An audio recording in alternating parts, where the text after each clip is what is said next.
hemos estado hablando del arrepentimiento y entonces yo no pude comenzar el Evangelio de Juan. Tengo dos sermones más. Quiero hablar otra vez del arrepentimiento, una vez más, y luego también quiero hablar de la maravillosa seguridad. ¿Saben?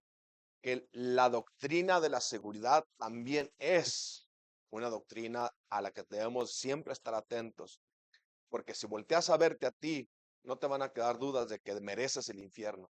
Necesitas siempre enfocarte y estar pensando en Cristo para no congelarte, a menos que todavía estés muerto en delitos y pecados y esto no haga ninguna diferencia en tu vida. El creyente, por un lado, sufre por su pecado y luego voltea a ver a Cristo y goza y se vuelve a gozar, se regocija una y otra vez y en cualquier circunstancia él puede adorar a Dios porque sabe que lo ha librado del castigo y de la condenación eterna. Vamos a leer entonces nuestro pasaje, Lucas 13, del 1 al 5. Lucas 13, del 1 al 5.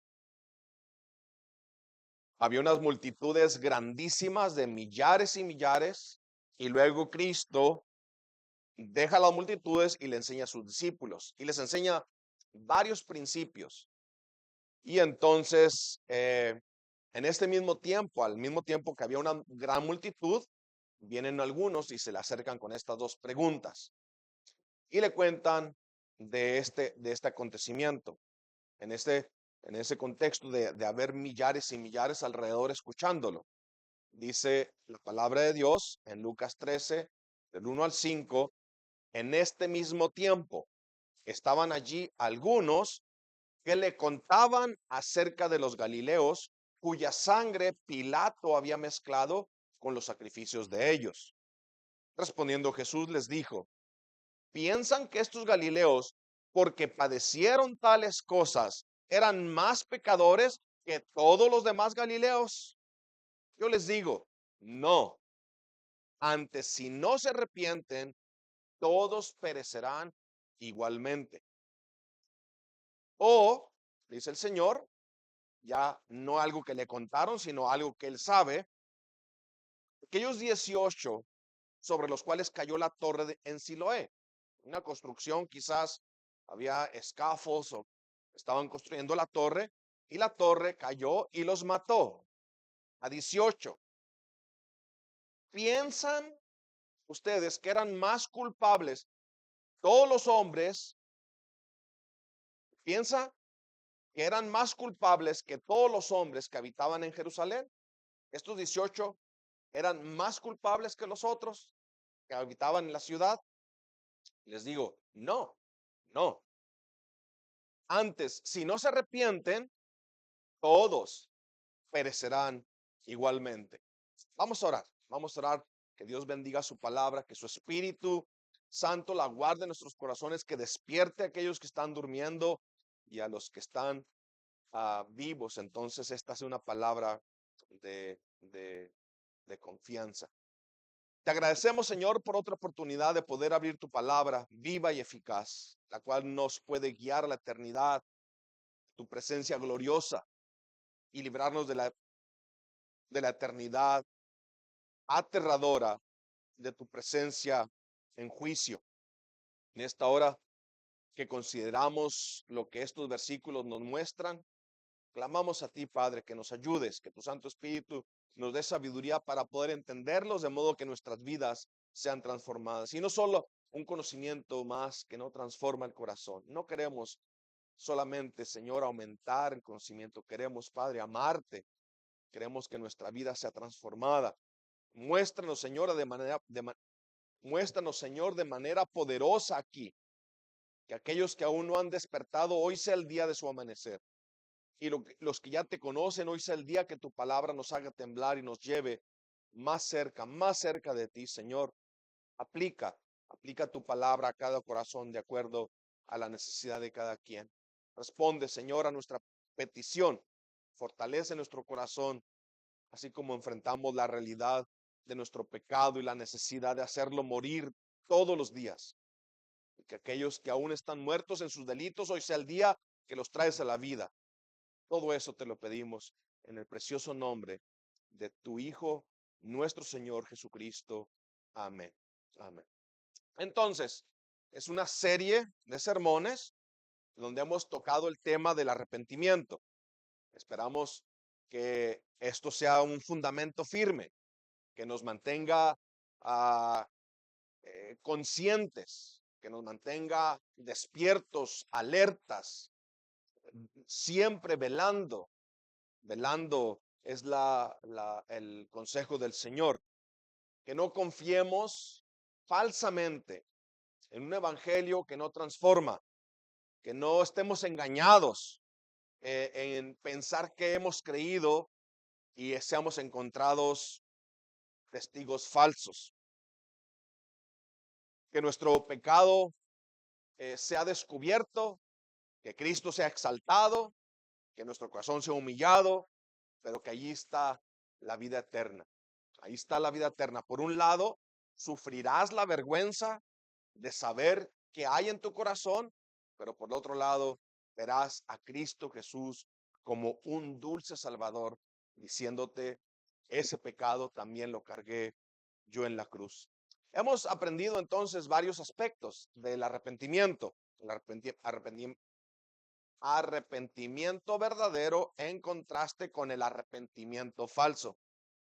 El arrepentimiento verdadero conoce su pecado a la luz de la ley de Dios. No es un dolor producido por algo más, es producido porque la palabra de Dios lo ha iluminado. Ahora puede ver realmente cómo está su propio corazón. El arrepentimiento verdadero viene a Cristo. En nadie más busca ese perdón. Si lo está buscando en cualquier otro lado, es un arrepentimiento falso, porque los dioses de los hombres son manipulados, se pueden manipular.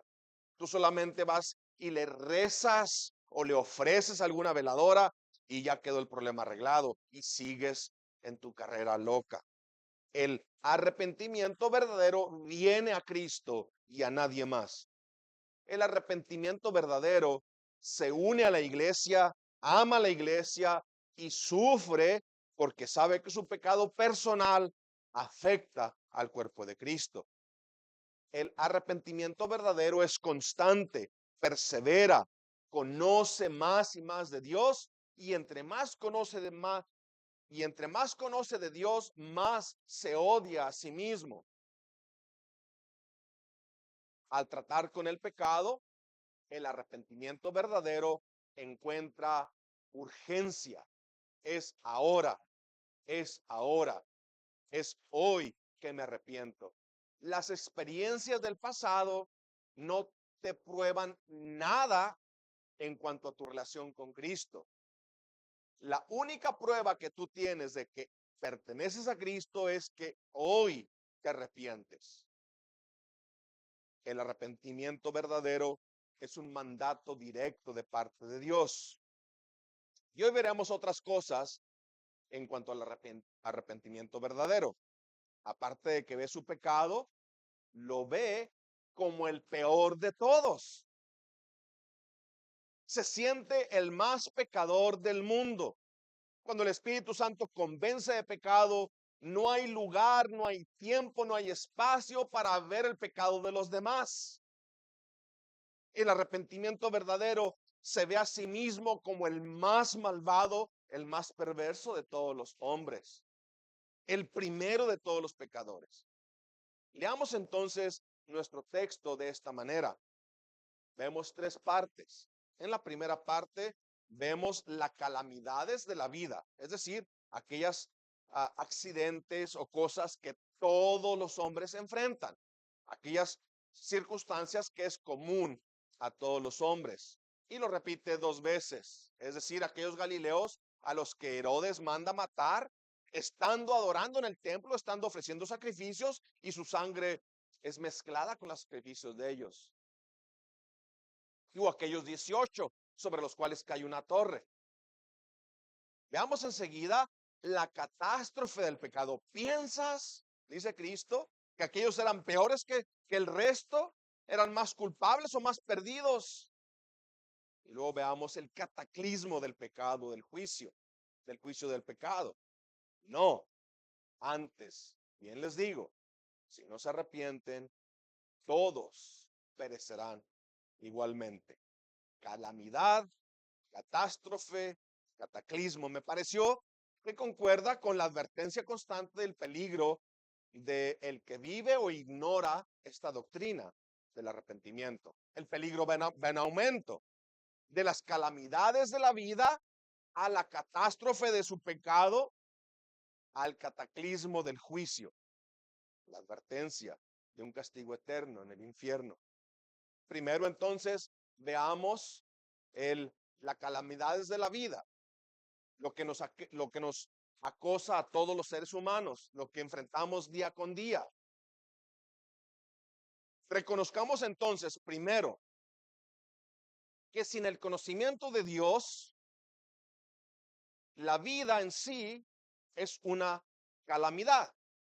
El hombre sin Cristo va a enfrentar el dolor, el sufrimiento, pero lo va a enfrentar solo, sin esperanza, sin descanso, sin alivio. Sale de un problema y se mete en otro más grande todavía, porque está confundido. Y más allá todavía, si a esto le añades que alguien le haya predicado el evangelio, ahora entiende no solamente el dolor de la vida, entiende que es pecador, pero ahora entiende que tiene que escapar de la justicia de Dios. Y luego inventan juegos religiosos y lo hunden más todavía y lo alejan más del Señor. Además, entonces, de lamentar la realidad que enfrenta a todos los hombres de calamidades, de sufrimientos, de aflicciones, a esto le añadimos la catástrofe del pecado y luego terminan con una cataclismo o una destrucción total por la realidad de que han pecado contra el Señor, contra Dios. Esclavos del pecado, describe la Escritura al hombre sin Cristo. El hombre sin Cristo está buscando llenar su vacío con todo lo que sea posible alcanzar y tomar de lo que ofrece este mundo. Solamente para darse cuenta que era un espejismo, aquello que le prometía felicidad y gozo y placer, entendió que no estaba allí. Y llegaron y el espejismo está más allá, y más allá, y más allá. Y nunca llegan a sentir llenura, paz, tranquilidad.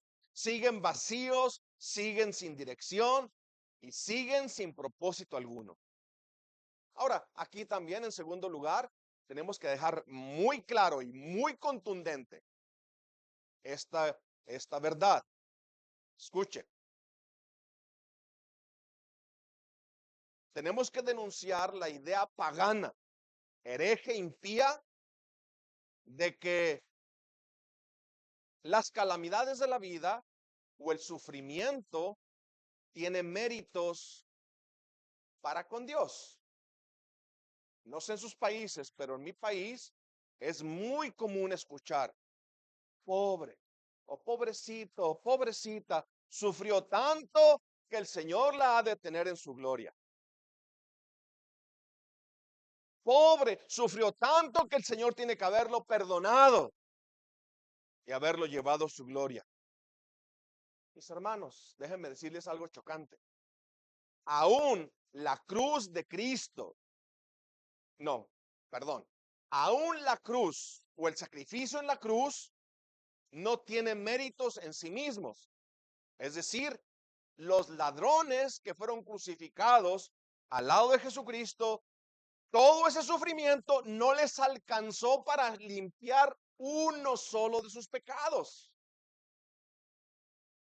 La cruz de Cristo tiene méritos por el que colgaba de ella. Él era inocente, perfecto, santo, justo, limpio, sin pecado. Este que colgaba en la cruz era el Hijo de Dios. Ahí están los méritos no en las espinas o los latigazos, era el que los sufría, el que nos da esta esperanza de que mis pecados son limpios y lavados en su sangre. En cuanto a esto del sufrimiento común a todos los hombres, Job nos explica claramente. Dice Job, pero como las chispas se levantan para volar por el aire, así el hombre nace para la aflicción. Esa es la vida. Job 14, 1 y 2 dice, el hombre nacido de mujer, corto de días y hastiado de sinsabores, sale como una flor, es cortado y huye como la sombra y no permanece. Todos los momentos felices que pudieron haber vivido, pudieron haber disfrutado en el momento de la aflicción, se olvidan. Todos se olvidan. Ninguno de estos es suficiente para sostenerlo. El mundo se confunde, tiembla, como ciegos sin saber la dirección. Todo lo que poseen aquí no tiene ningún poder para sostenerlos. Ellos no tienen una patria celestial a la cual llamar hogar. No tienen un padre amoroso que los aflige, pero que la intención es que no se pierdan con el resto del mundo. Ellos solo pueden ver las probabilidades, la suerte, las coincidencias. No pueden ver la providencia del Señor. El hombre sin Cristo, entonces, al enfrentar la aflicción común a todos, solo le queda quejarse, en el mejor de los casos, y maldecir a Dios, en el peor de los casos, como fue el consejo de la mujer de Job. Maldice a Dios y muérete. ¿Qué tenemos que anunciar entonces? Tenemos que anunciar que la vida del hombre es pasajera, es frágil, es como la flor del campo que ahora está y en la tarde se acabó, se secó. Dice Isaías 40, del 6 al 8, voz que decía, da voces, y yo respondí, ¿qué tengo que decir a voces? Di a voces gritando, habla fuerte, que toda carne es como hierba y toda su gloria como flor del campo. La hierba se seca, la flor se marchita, porque el viento del Señor sopló en ella. Ciertamente, como hierba es el pueblo. Hasta allí el mensaje para los que no tienen a Cristo. Pero esta realidad es también para nosotros. Pero nosotros vamos más allá. Nosotros escuchamos, la hierba se seca, la flor se marchita, mas la palabra de Dios nuestro permanece para siempre. Lo que te sostiene entonces es conocer las promesas que el Señor nos ha dado. El problema se vuelve más complejo, porque hay algo peor que las circunstancias adversas. Hay algo mucho más increíble, más terrible que las circunstancias adversas, más grande que las aflicciones, más grande que cualquier sufrimiento o calamidad que alguien pueda describir o haber sufrido. El pecado. El pecado es peor que cualquier circunstancia dolorosa. El pecado es peor que cualquier accidente horrible. Eso es más que calamidad. Es catástrofe. ¿Recuerdan ustedes las descripciones que hace David de su maldad? Él dice que son iniquidades, que son transgresiones, que son pecados. De estos me libraste, dice el salmista, bienaventurado aquel que sabe que su pecado es perdonado. La escritura no es corta, es amplia en describirnos con muchos calificativos la maldad del hombre. Escucha, escucha una pequeñita lista y ve si tu nombre está allí. Ve si tu nombre está allí. Transgresión, rebeldía, oposición, orgullo, vanidad, soberbia, amargura, odio, avaricia, mentira, lujuria, malos pensamientos, palabras deshonestas, pleitos, celos, iras, contiendas, disensiones, herejías, envidias, homicidios, borracheras. Y no es una lista exhaustiva, es una lista de ejemplo nada más. Todos estos es solamente un principio. El corazón es mucho más perverso todavía, más allá de lo que podemos entender o ver. Así que el verdadero arrepentimiento se ve a sí mismo como el peor de todos los hombres. El primero, dice Pablo, el primer pecador. Adelante. ¿Por qué? Porque nadie pecó al estilo de Pablo. Él mataba a los hijos de Dios. John Bunyan nos escribe un libro, El pecador de Jerusalén. Nadie pecó, nadie jamás va a poder pecar al estilo de los judíos que pecaron en el día de Jesucristo. Nosotros ya no vamos a poder gritar, crucifícale, crucifícale. Ellos lo hicieron. Y si el Señor rogó por ellos, si el Señor intercedió por ellos, Padre, perdónalos, no saben lo que hacen. Entonces tú no tienes ninguna excusa para venir. Cristo, sea cual sea el pecado que te describe a ti. Le preguntaron a G.K. Chesterton en una carta, un filósofo. No recomiendo, no digo que es cristiano, nomás me interesa lo que le preguntaron. Le preguntaron, señor Chesterton, ¿qué está mal con el mundo? Él solamente firmó abajo y dijo, yo, G.K. Chesterton. Y regresó la carta. El verdadero arrepentimiento clama a Dios.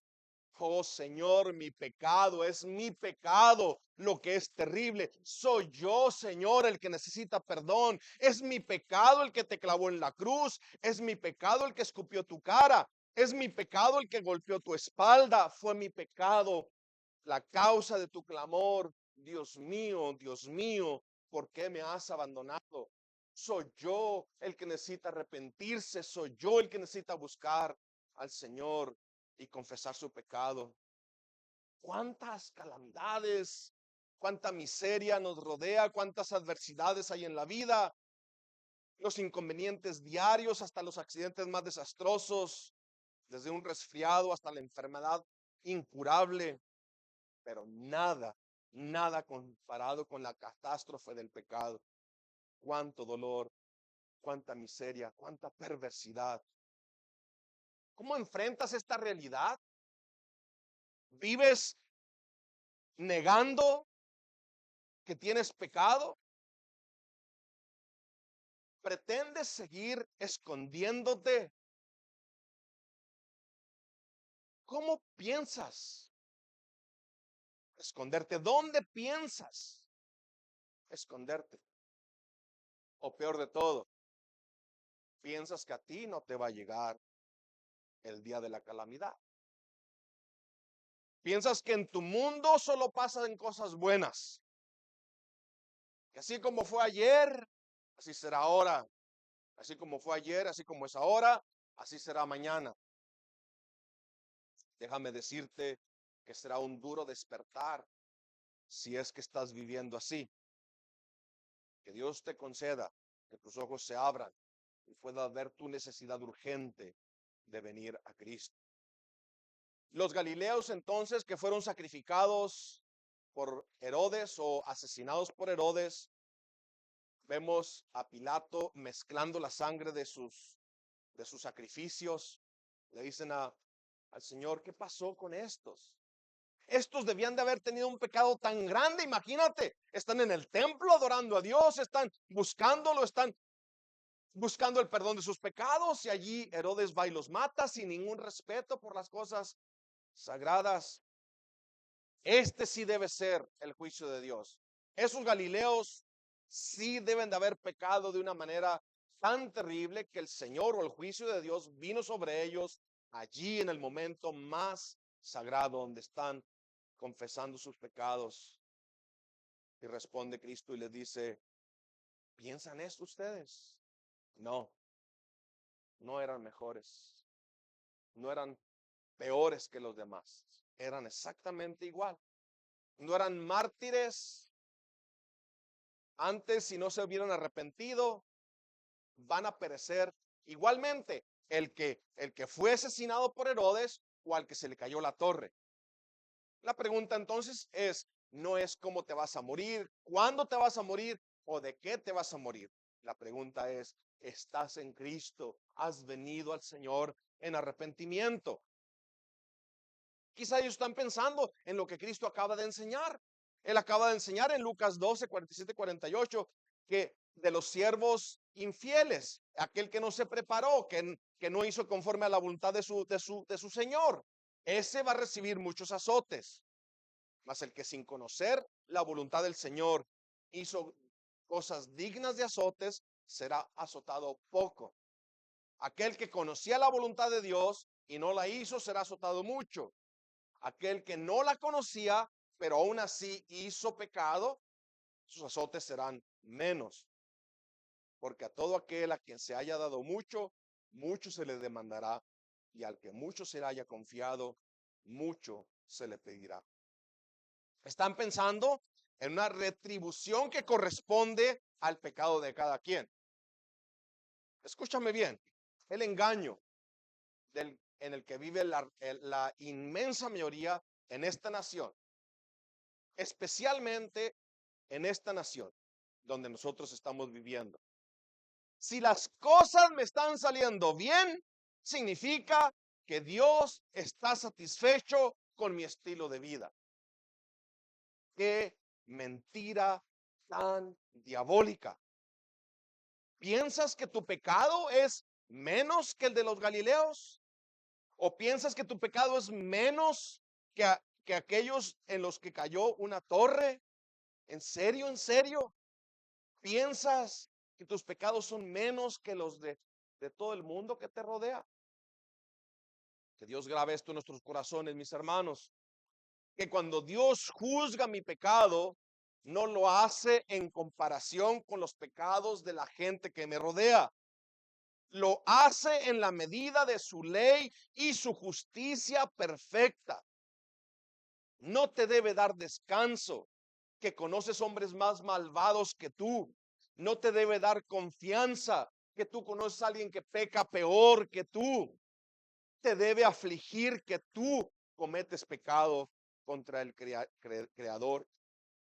Y si eres creyente, cometes pecado contra tu Redentor. Entonces, la necesidad urgente de que el arrepentimiento sea constante, perseverando allí. El arrepentimiento verdadero entonces es capaz de dolerse por su propio pecado como el peor de todos los pecados del mundo. Zacarías 12:10 dice, derramaré sobre la casa de David, sobre los moradores de Jerusalén, es decir, la iglesia, espíritu de gracia y de oración, y mirarán a mí, a quien traspasaron, y llorarán como se llora por un hijo único, afligiéndose por él como quien se aflige por el primogénito. Y Juan el apóstol, cuando describe la revelación de Jesucristo en Apocalipsis, cita estas palabras del profeta Jeremías y las aplica a Cristo. Cristo, dice Juan en el mensaje a las 7 iglesias, gracia y paz a ustedes del que es y que era y que ha de venir, y de los 7 espíritus que están delante de su trono, y de Jesucristo el testigo fiel, el primogénito de los muertos, el soberano de los reyes de la tierra, al que nos amó y nos lavó nuestros pecados con su sangre, y nos hizo reyes y sacerdotes para Dios, su Padre. A él sea la gloria e imperio por los siglos de los siglos. Amén. Y aquí viene eso con las nubes y todo ojo le verá. Y los que le traspasaron y todos los linajes de la tierra harán lamentación por él. Es mi pecado el que cargó sobre la cruz del Calvario. ¿Cuántas aflicciones enfrenta el hombre en la vida, cuántas calamidades, cuántos contratiempos, pero ninguno como la maldición de su propio pecado. Ninguno como la catástrofe de su propio pecado. Cristo entonces no niega que hay una conexión entre las adversidades de la vida y el pecado en el que yace el mundo entero. Pero él niega firmemente que cada accidente o cada fatalidad sea una retribución justa por las transgresiones de sus pecados. Otra vez, rechazamos la idea total de que algún sufrimiento humano o aún el dolor de conocerse pecador sea suficiente para limpiar. Tienes que ir el camino completo hasta Cristo. Es decir, si las circunstancias son adversas y esto te despertó a la realidad de tu pecado, ven a Cristo. No es suficiente solamente con sufrir y conocerte pecador. Hay millones y millones que saben estas dos cosas y aún así siguen hundidos en una religión falsa. Si te va bien en la vida, no lo tomes, por favor, no lo tomes como que todo está bien. Porque el peor de los juicios es que Dios no te estorbe en tu carrera loca contra su ley. Cuando Moisés subió al monte para recibir los 10 mandamientos de la mano de Dios, abajo el pueblo se rebeló y pidieron a Aarón que les hiciera un ídolo.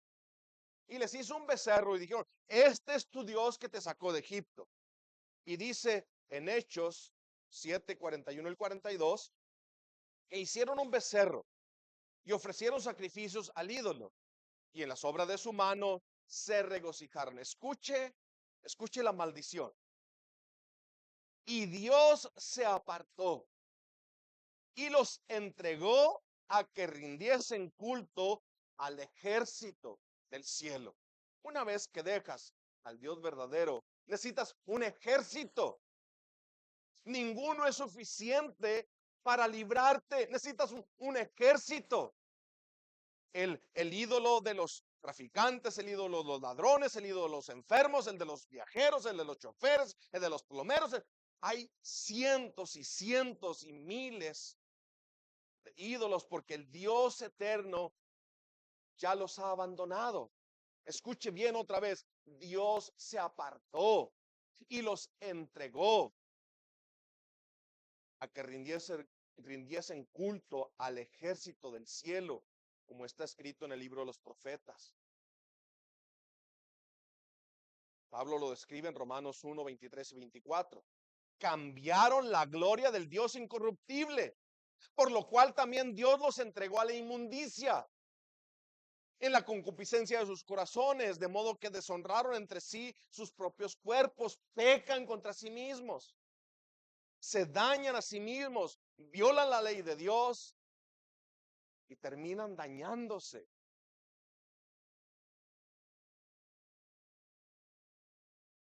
Y dice el 25 y 27, cambiaron la verdad de Dios por la mentira. Por esto Dios los entregó a pasiones vergonzosas. Sus mujeres cambiaron el uso natural por el que es contra naturaleza. También los hombres, dejando el uso natural de la mujer, se encendieron en lascivia unos con otros, cometiendo hechos vergonzosos, hombres con hombres, y recibiendo en sí mismos la retribución debida a su extravío. Que todo te salga bien cuando tu vida es mala, cuando tú sabes que estás en pecado, cuando tú sabes que no tienes a Cristo en tu corazón, que Dios te abandone, es el peor de los juicios que puede sufrir el hombre. Por eso, el juicio de todos los juicios aquí sobre la tierra es que Dios te abandone, que Dios te deje, que Dios te conceda los deseos de tu propio corazón. Pero hay otro juicio peor todavía, después de la muerte. Y este juicio es más grande que cualquier calamidad o cualquier catástrofe. Este sí es un cataclismo, es decir, una destrucción total. Ya no hay remedio, ya no hay salida. Es el juicio final. Y aquí el Señor Jesucristo lleva a estas personas que le están preguntando, los lleva del indicativo al imperativo, es decir, de la instrucción a la aplicación, de la explicación al mandamiento. Y esto, mis hermanos, es misericordia pura. ¿No es esto por nuestro propio bien? ¿Dura cosa te es dar cosas contra el aguijón? No es misericordia que me está diciendo, te estás lastimando tú solo. Al rechazarme a mí, te estás lastimando, te estás haciendo mal tú mismo. En el capítulo 12 vemos esta serie: indicativos, imperativos, explicación, mandamiento. Veamos en el 12, 1 y 2. Ahí estaban miles y miles y miles de gentes, millares, dice, una multitud tan grande que se atropellaban unos a otros. Y ahí comenzó a decirle a sus discípulos primeramente, comenzó con sus discípulos: guárdense de la levadura de los fariseos. Esa es hipocresía. Y ahí está el mandamiento. Porque no hay nada encubierto, quiero decir, aquí está el indicativo, porque no hay nada encubierto que no haya de descubrirse, ni oculto que no haya de saberse. Porque no hay nada oculto delante de Dios, es el indicativo. Por tal cosa, entonces, guárdense de ser hipócritas. El indicativo, el imperativo, la explicación y luego el mandamiento. Os digo otra vez, estos no eran más pecadores que los demás. Por tanto, si no se arrepienten, todos perecerán igualmente. El 12, 4 y 5. Mas os digo, amigos míos, no teman a los que matan el cuerpo. Ese es el indicativo. No le tengan miedo a la gente. Ven a Cristo, sé valiente y paga las consecuencias de confesar su nombre delante de los hombres. Sufre las consecuencias de seguir a Cristo porque te ponen en enemistad contra el mundo. No le teman a los hombres, no teman a los que matan el cuerpo. Después de eso nada pueden hacer. Les voy a enseñar a quién deben temer. Teman a aquel que después de haber quitado la vida tiene poder para echarte en el infierno. Sí, eso les digo. A este teman. Os digo otra vez, si no se arrepienten, todos perecerán igualmente. 12:17. Miren, guárdense de toda avaricia, porque la vida del hombre no consiste en la abundancia de los bienes que posee. Está el indicativo y ahí está el imperativo. La vida del hombre no puede valer delante de Dios por la cantidad de cosas que posee en la tierra. ¿Qué dará el hombre por su salvación? ¿O de qué le sirve al hombre ganar todo el mundo y perder su alma? Guárdense de la avaricia. Y le dijo a sus discípulos en el 22, 23 y 31: por tanto les digo, no se afanen por esta vida, por su vida. ¿Qué comerán? Ni por el cuerpo que vestirán. La vida es más que la comida y el cuerpo es más que el vestido. Está el imperativo. Primero busca el reino de Dios y su justicia, y todas estas cosas serán añadidas. Está el indicativo. La ropa no es tu vida. La comida no es tu vida. Los bienes que posees no es tu vida. Busca primero el reino de Dios. Otra vez les digo, si no se arrepienten, todos van a perecer igualmente, sea que murieron jóvenes o viejos, o asesinados por Herodes, o una torre encima de ti, un accidente de carro, o una enfermedad incurable. Nada de esto es suficiente. Si no te arrepientes, van a perecer de igual manera. Otro indicativo: hagan tesoros en el cielo, porque donde está tu tesoro, ahí estará también tu corazón. Estén ceñidos vuestros lomos, vuestras lámparas estén encendidas, estén preparados, porque la hora que no piensan, o a la hora que no piensan, el Hijo del Hombre va a venir. Y añade: bienaventurado aquel siervo al cual cuando el Señor venga, lo haya así, preparado, velando constantemente. En ese tiempo entonces, te cuentan dos historias, los galileos y aquellos sobre los que cayeron una torre. La pregunta, ¿quién era más pecador? La respuesta, no, esa pregunta está mal hecha. La pregunta debía ser, ¿quién de ellos se había arrepentido a tiempo? Os digo, no. Antes, si no se arrepienten, todos perecerán igualmente. Quiero terminar haciendo algunas preguntas. ¿Piensas que tu pecado es menos serio que el resto de los que habitan aquí en Fort Pierce? ¿Tú no eres el peor de todos? ¿Ese es tu descanso? Fácilmente podemos señalar los pecados de algunos, es decir, algunos de los que conocemos, y deducir que ellos pecan más que nosotros. Y quizás tengas razón, quizás sí tenga razón, quizás sí sea algún hombre perdido, tan perdido que no se compara con el estilo de vida que llevas tú. Pero Dios juzga el pecado de cada uno. De ninguna manera te ayuda. Para nada te sirve que haya gente más pecadora que tú. Si no te arrepientes, Dios vendrá, castigará con juicio, con justicia. Y entonces allí será el lloro y el crujir de dientes. Del fondo de nuestro corazón rogamos que vengas y te reconcilies con el Señor ahora. Vamos a orar. Oh Señor, concédenos por tu gracia ver el pecado como tú lo ves.